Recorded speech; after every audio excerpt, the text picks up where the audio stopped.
Welcome to the Capital News. I'm your host, Alex Koritis. Today is Friday, July 3rd, 2020. Thank you so much for joining me.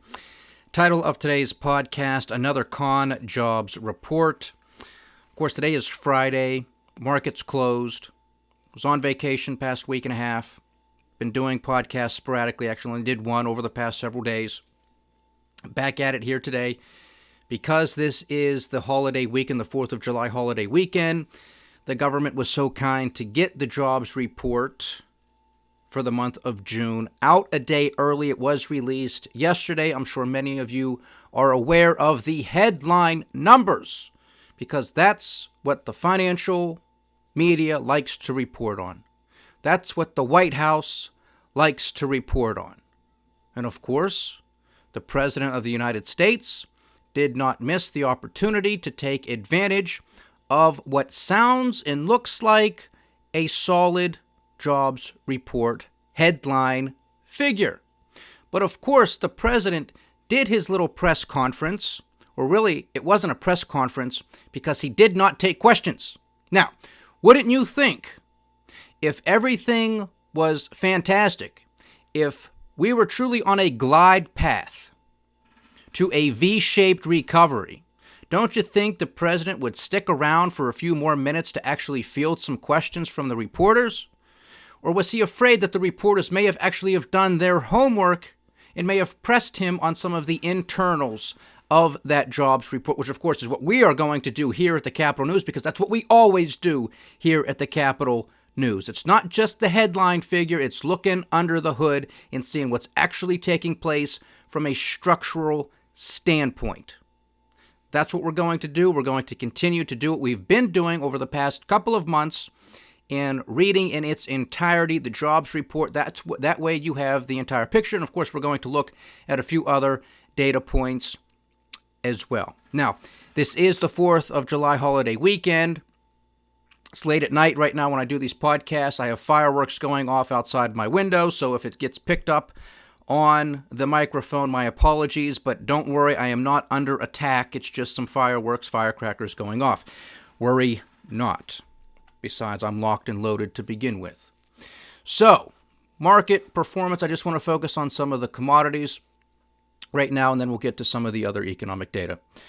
WTI trading at $40.32 a barrel. It has been hovering around that $40 mark over the past week. Brent, the international metric, is at $42.76. Natural gas, $1.75. Gold, for the 4th of July holiday weekend, the spot price of gold, $17.76 an ounce. Can you make this up? Is that a good sign? I don't know, but you do know that I do believe that the precious metals markets are in the midst of a bull market run. $17.76 for gold. 1 ounce. Silver trading at $18.04 an ounce. Uncle Sam's 10-year Treasury junk note yielding 0.67%. And earlier this week, we did have Chairman of the Federal Reserve, Jerome Powell, in addition to Steven Mnuchin, the Treasury Secretary, testifying before Congress once again to give them an update. We don't have time to get into that today. Maybe I'll save that for a podcast for next week. Nothing new nonetheless. Yesterday, a lot of data was released, including the initial claims figure. 1.427 million jobs. 1.427. All right. Americans continue to file for unemployment insurance.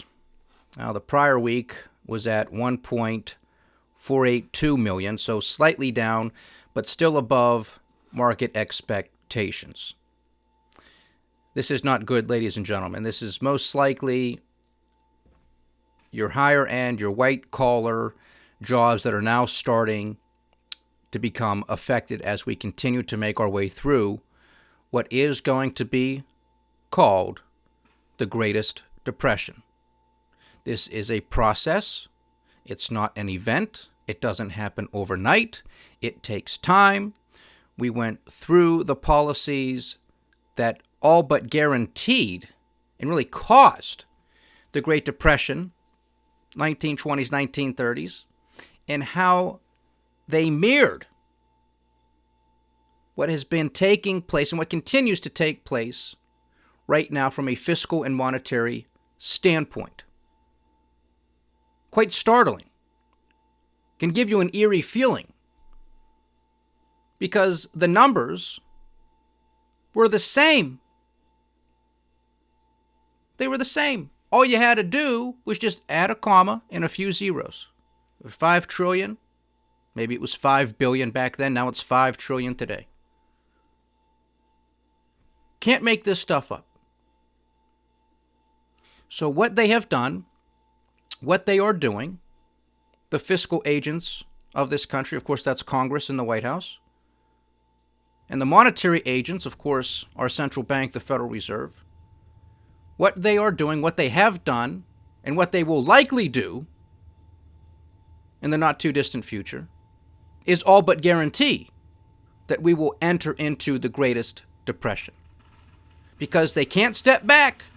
They can't say, well, this is a free market capitalistic system. Let the market solve it. No, they think they're the geniuses. They think they're the titans of industry. They're suffering from whatever God complex they all have.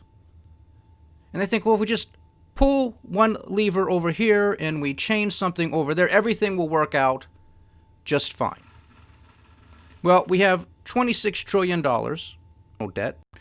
We are on track to hit a $4 trillion deficit this year alone, the fiscal year, which is going to come to a conclusion at the end of September.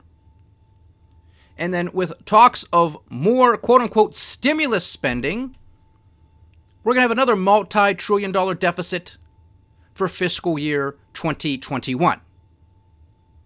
Now, how is this going to be paid for? Not through tax dollars. Nobody's working. It's coming from the printing press.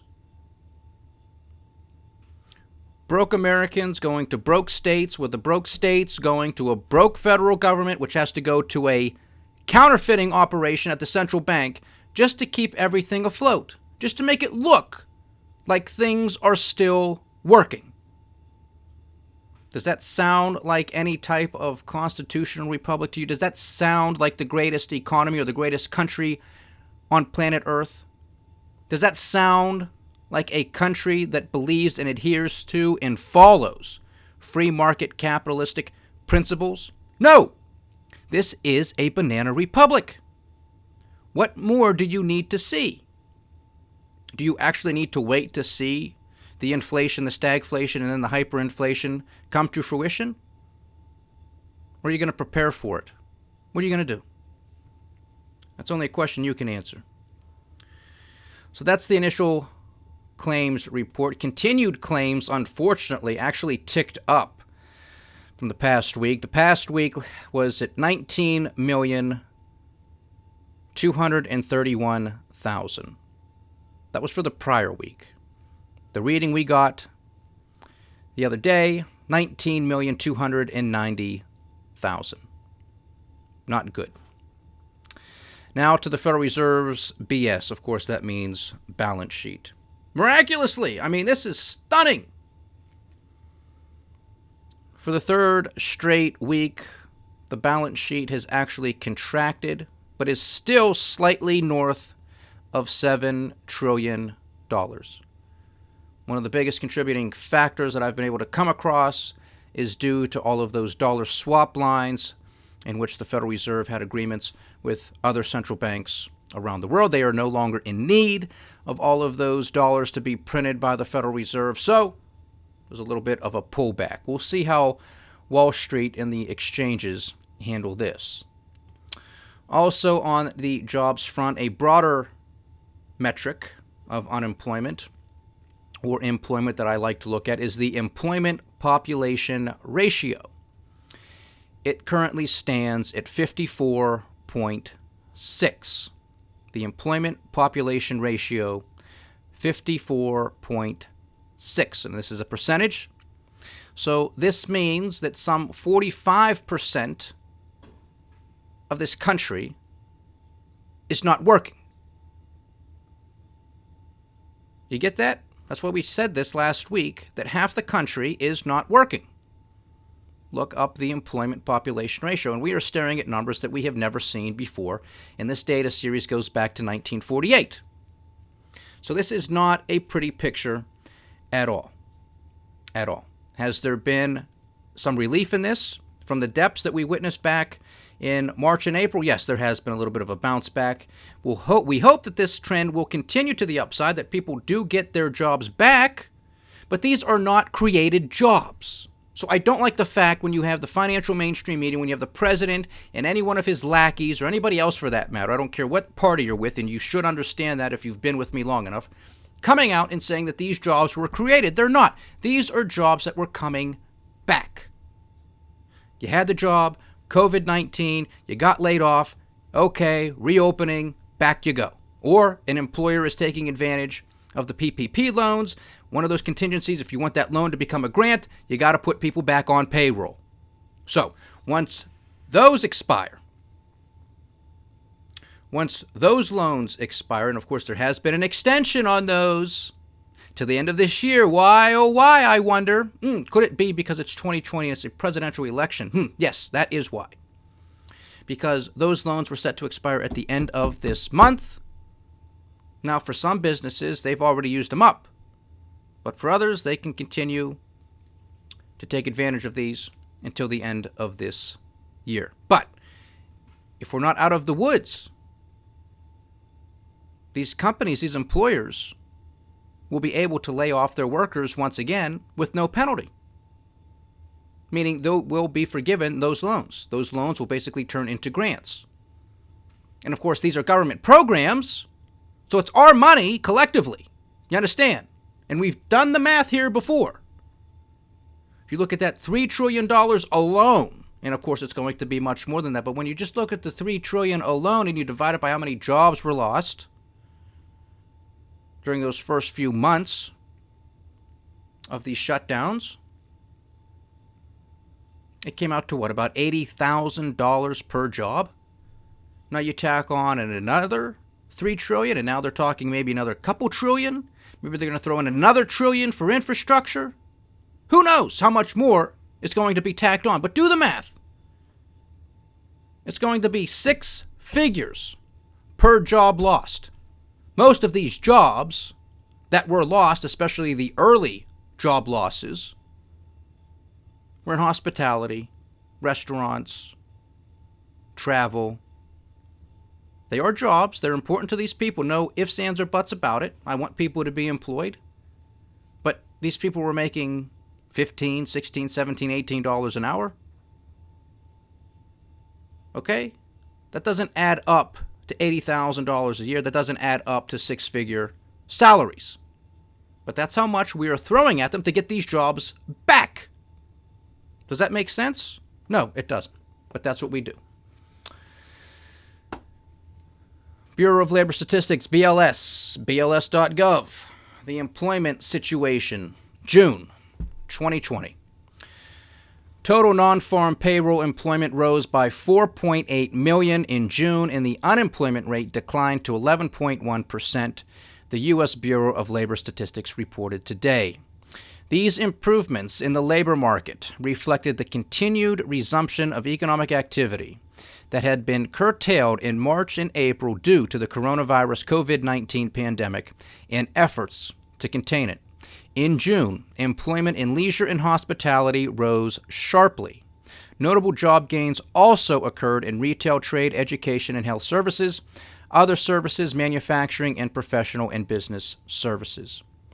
This news release presents statistics from 2 monthly surveys. The Household Survey measures labor force status, including unemployment, by demographic characteristics. The Establishment Survey measures non-farm employment hours and earnings by industry. For more information about the concepts and statistical methodology used in these 2 surveys, see the technical notes below.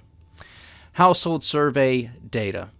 The unemployment rate declined by 2.2 percentage points to 11.1% in June, and the number of unemployed persons fell by 3.2 million to 17.8 million. Although unemployment fell in May and June, the jobless rate and the number of unemployed are up by 7.6 percentage points and 12 million, respectively, since February. Among the major worker groups, the unemployment rates declined in June for adult men, 10.2%, adult women, 11.2%, teenagers, 23.2%, whites, 10.1%, blacks, 15.4%, and Hispanics, 14.5%. The jobless rate for Asians, 13.8%, changed little over the month. The number of unemployed persons who were on temporary layoff decreased by 4.8 million in June to 10.6 million, following a decline of 2.7 million in the month of May. The number of permanent job losers continued to rise, increasing by 588,000 to 2.9 million in June. I got to repeat this because this is one of the structural issues that does not catch the headlines. The number of permanent job losers continued to rise, increasing by 588,000 to 2.9 million in June. This is nothing to sneeze at, ladies and gentlemen. 588,000 is a huge number. 2.9 million is a huge number. If you look at the jobs gains, the jobs created during the greatest economy ever before COVID-19 struck, you're looking at what, 150,000 jobs created? You do the math as to how many months in years that's going to take just to get those jobs back. The number of unemployed reentrants to the labor force rose by 711,000 to 2.4 million. Reentrants are persons who previously worked but were not in the labor force prior to beginning their job search. The number of unemployed persons who were jobless less than 5 weeks declined by 1 million to 2.8 million in the month of June. Unemployed persons who were jobless 5 to 14 weeks numbered 11.5 million, down by 3.3 million over the month, and accounted for 65.2% of the unemployed. By contrast, the number of persons jobless 15 to 26 weeks and the long-term unemployed, those jobless for 27 weeks or more, saw over-the-month increases of an increase of 825,000 to 1.9 million and an increase of 227,000 to 1.4 million, respectively. The labor force participation rate increased by 0.7% in the month of June to 61.5%, but is 1.9 percentage points below its February level. Total employment, as measured by the Household Survey, rose by 4.9 million to 142.2 million in the month of June. The employment population ratio at 54.6% rose by 1.8 percentage points over the month, but is 6.5 percentage points lower than it was in February. In June, the number of persons who usually work full-time increased by 2.4 million to 118.9 million, and the number who usually work part-time also rose by 2.4 million to 23.2 million. The number of persons employed part-time for economic reasons declined by 1.6 million to 9.1 million in June, but is still more than double its February level. These individuals who would have preferred working full-time were working part-time because their hours had been reduced or they were unable to find full-time jobs. This group includes persons who usually work full-time and persons who usually work part-time. The number of persons not in the labor force who currently want a job at 8.2 million declined by 767,000 in June, but remained 3.2 million higher than in February. These individuals were not counted as unemployed because they were not actively looking for work during the last 4 weeks or were unavailable to take a job. Persons marginally attached to the labor force, a subset of persons not in the labor force who currently want a job, numbered 2.5 million in June, little different from the previous month. These individuals were not in the labor force, wanted and were available for work, and had looked for a job sometime in the prior 12 months, but had not looked for work in the 4 weeks preceding the survey. Discouraged workers, a subset of the marginally attached who believed that no jobs were available for them, numbered 681,000 in June, essentially unchanged from the previous month. So there is still a structural issue here. People still do not believe that they can find employment for those who have been unemployed for quite a while. On to the establishment survey data. Total non-farm payroll employment increased by 4.8 million in the month of June, following an increase of 2.7 million in the month of May. These gains reflect a partial resumption of economic activity that had been curtailed due to the coronavirus pandemic in April and March, when employment fell by a total of 22.2 million in the 2 months combined.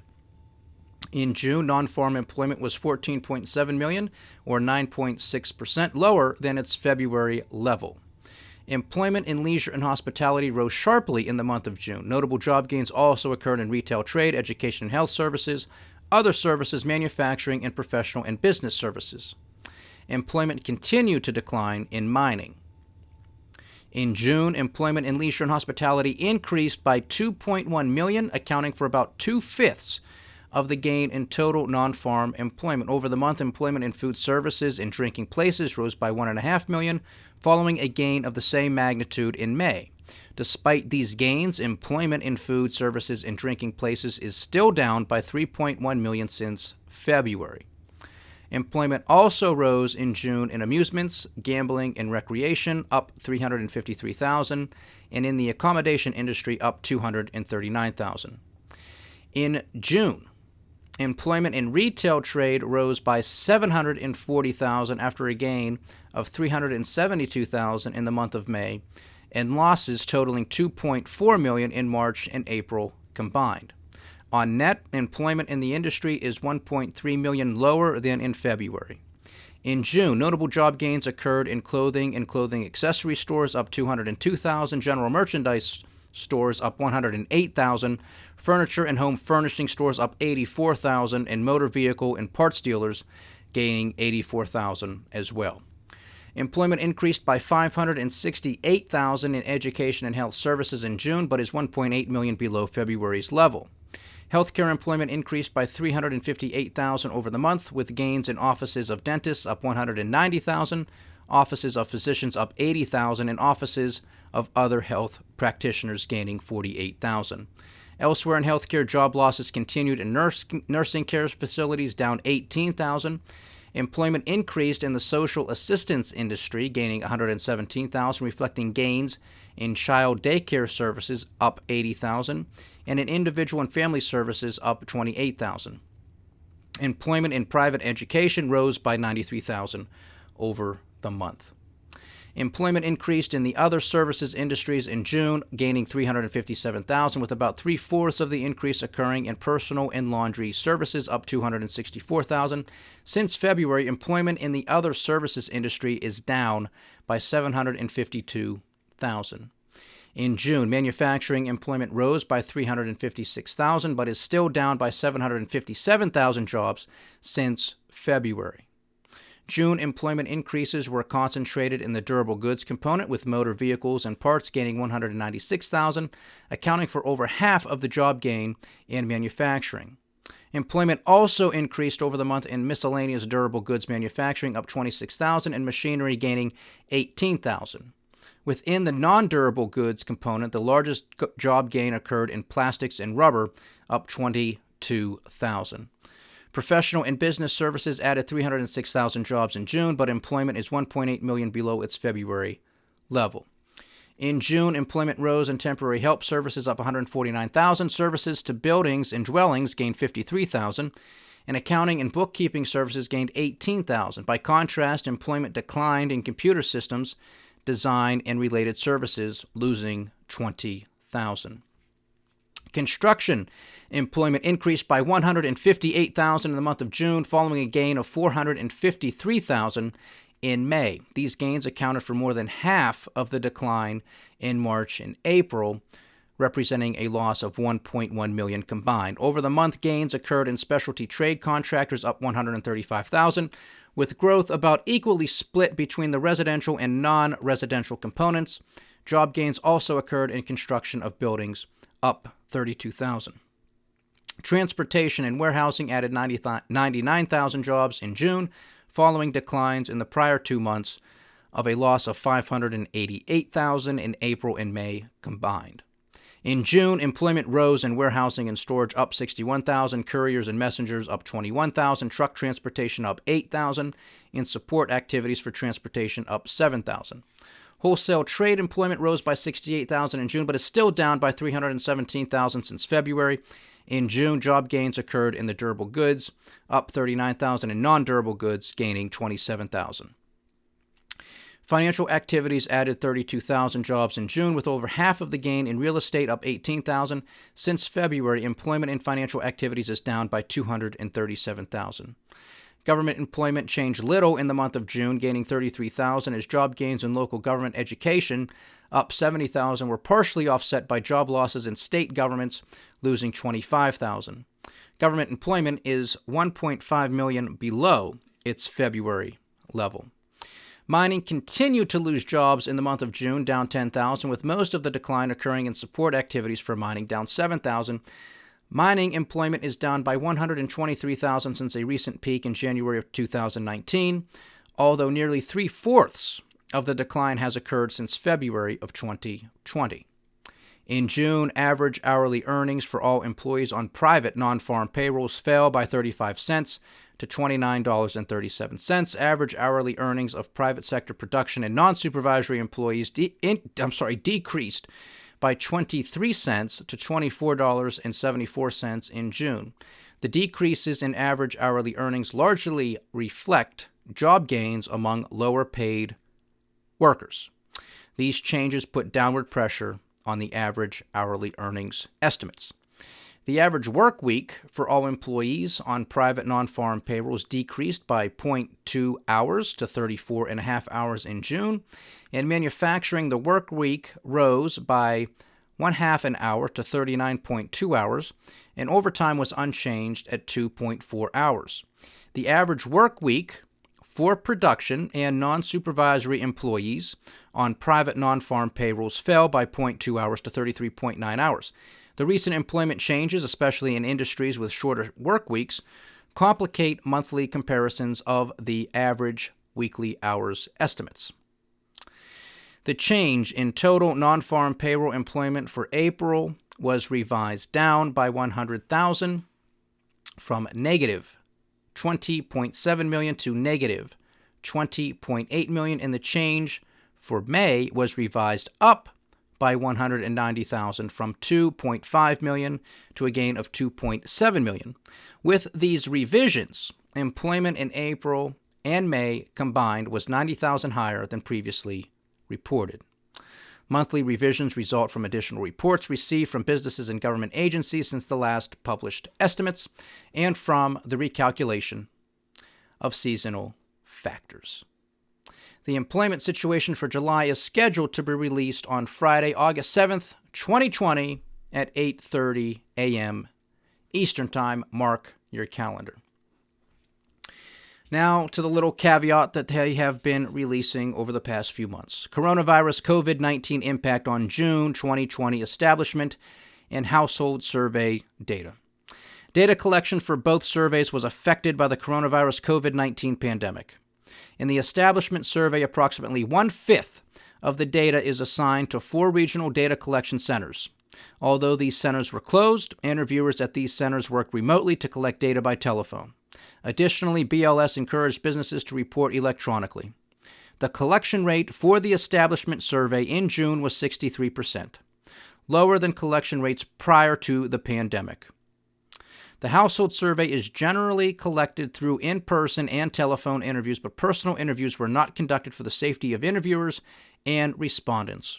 The household survey response rate at 65% was about 18 percentage points lower than in months prior to the pandemic.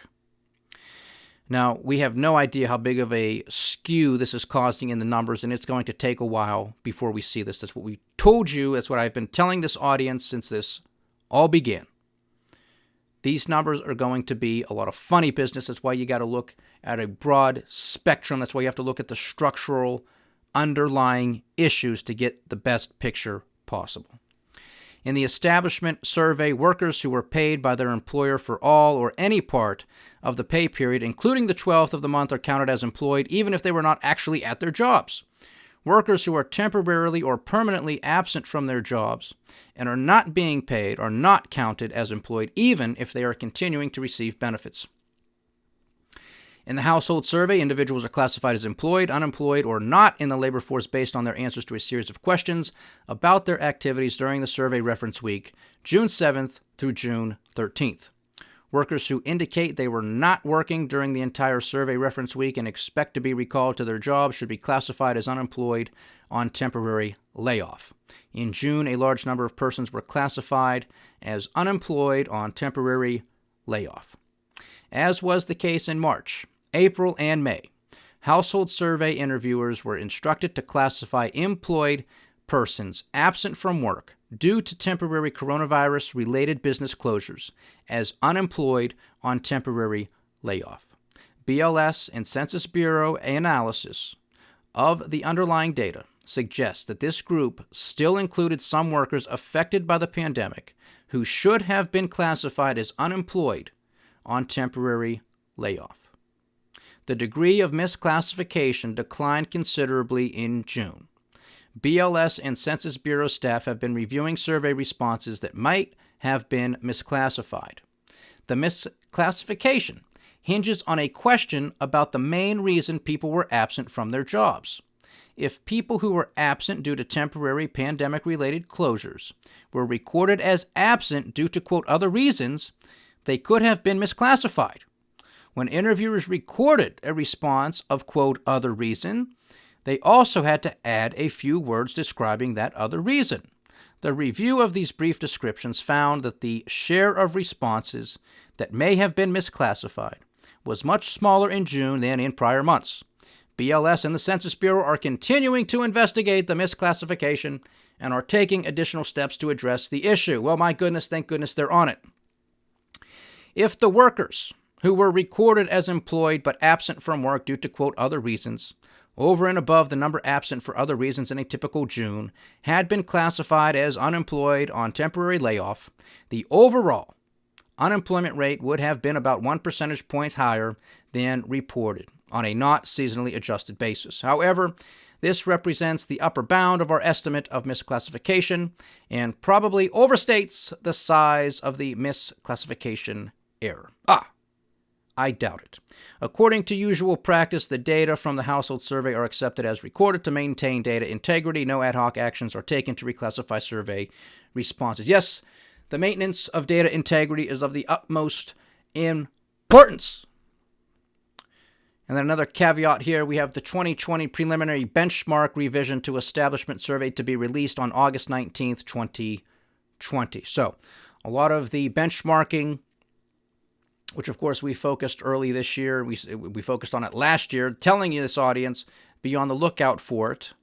And what was it, some 500,000 jobs that they claimed through the entirety of 2019, right? They said 500,000 fewer jobs were actually created. These benchmarks are huge. You have to pay attention to them.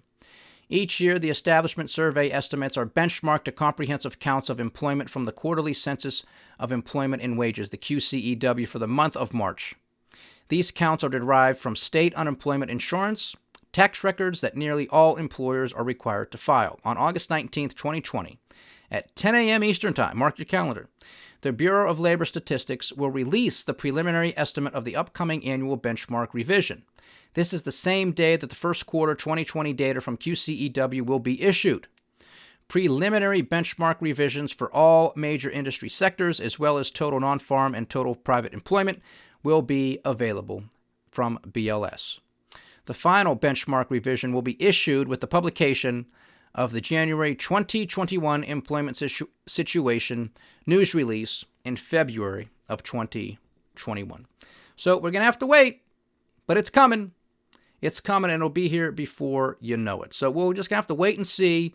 There is so much being thrown at us, so much money being printed out of thin air from central banks the world over, so much being done from federal governments the world over.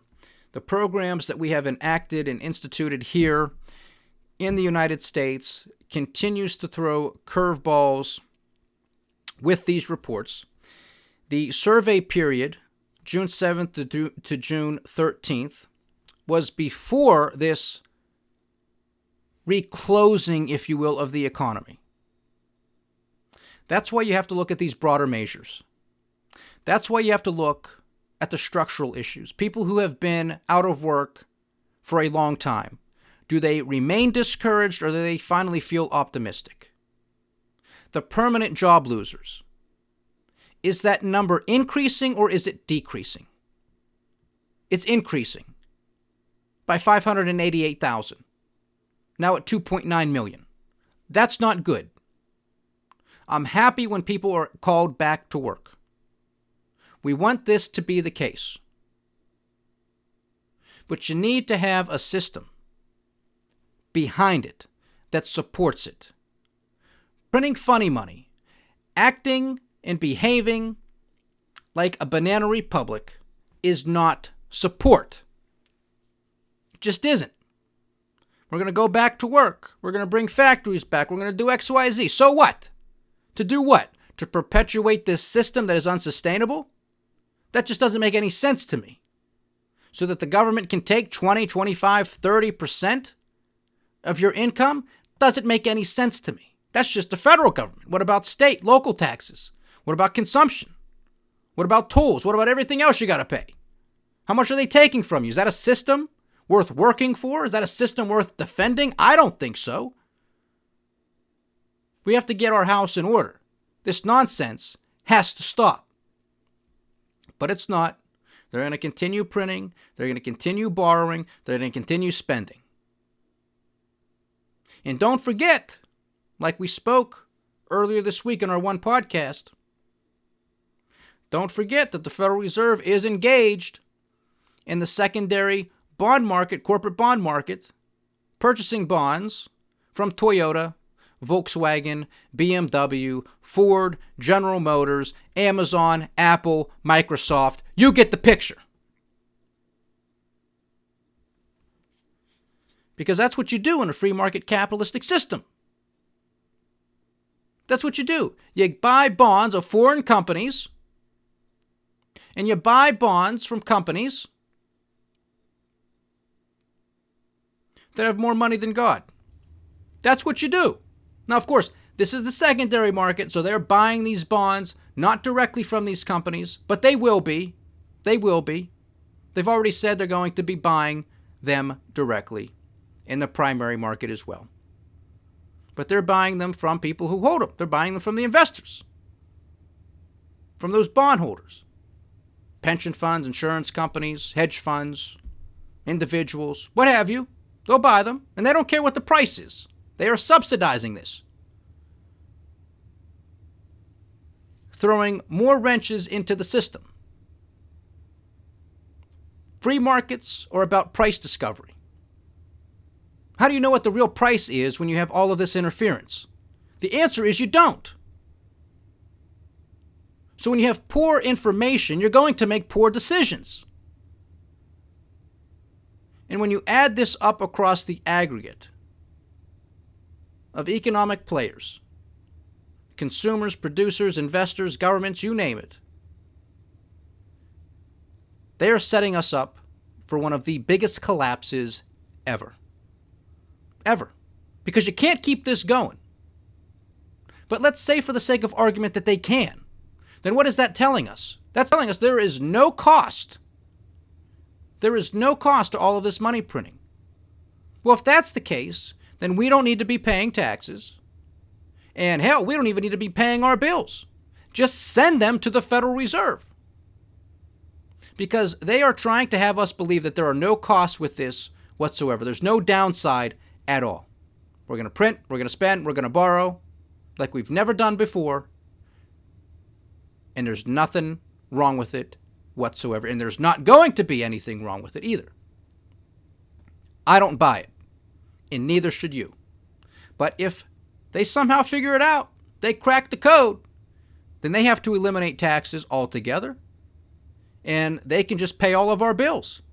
Because it doesn't matter. It doesn't matter. And don't you forget it. Don't you forget it. Don't let them continue to tax you. And don't continue to pay your bills.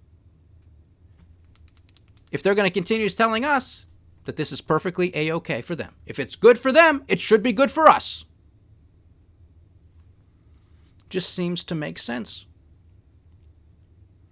So it's going to be interesting to see what happens. This is July. The first half of 2020 is behind us. So much has taken place. It's anybody's guess what's going to unfold over the next few months, especially as we draw closer to November, the election, the presidential election. I mean, that thing, typically that would really be in full force right now. You're starting, at least I am, you are as well, I'm sure, starting to see a lot of the ads on TV. It's going to get nasty. No ifs, ands, or buts about it. It's going to be an embarrassment. These debates are just going to be an embarrassment to this country. Neither one of them know what they're talking about. Neither one of them are fit to lead this country. Neither one of them are the man for the hour. But this is what we have to deal with. This is what we have to deal with. And again, this is just, to me, another sign, another symptom, more confirmation that this is a banana republic. Because these are our choices. There is no difference amongst them. I hope you understand this. I hope you understand this. A couple tweets here, a couple comments there. It makes no difference, folks. They're all voting for this. They're all voting to take your rights away. They're all voting for all of this money printing out of thin air, which will result in inflation, stagflation, and hyperflation in the years to come. Okay? It is stealing so much growth and prosperity from the future just to keep us afloat today. Afloat. Not thriving, afloat. It is going to decimate current and future generations. And of course, future generations have absolutely nothing to do with this. But they're going to have to pay for it. That's immoral. It's unethical. It's un-American. And the way in which they are conducting it, to me, it's criminal. It's illegal. But they don't care. They don't care. Take your $1,200, sit down and shut up. Get an extra $600? Take it. Take it. Sit down and shut up. But don't worry. The protests continue globally. They're here. A theater near you. They're not going away anytime soon. On a happier note, it is a long weekend. It is the 4th of July weekend. Happy birthday to the United States of America. The idea of America is not lost, but it is not being represented in this country at all. Not by Democrats, not by Republicans, not by this administration, not by prior administrations. The idea of America has drawn so many people to this country over the years, and rightly so. But what we have done to ourselves over the past several decades has been a complete abomination, and it is all coming to a head. You don't wake up with $26 trillion in debt by accident. We're paying for it, ladies and gentlemen. We're paying for it. But have an enjoyable long weekend. Hopefully you're able to get together with friends and family. Social distance, hug, kiss, do what you want to do. Your life, your risks. But enjoy yourself, please, because there has been too much negativity, one thing after the next, from the first half of 2020. So at least take a long weekend to enjoy it. You'll catch me here next week. Stay diversified, stay vigilant, and stay with the Kapital News. I am Alex Kapital. Godspeed.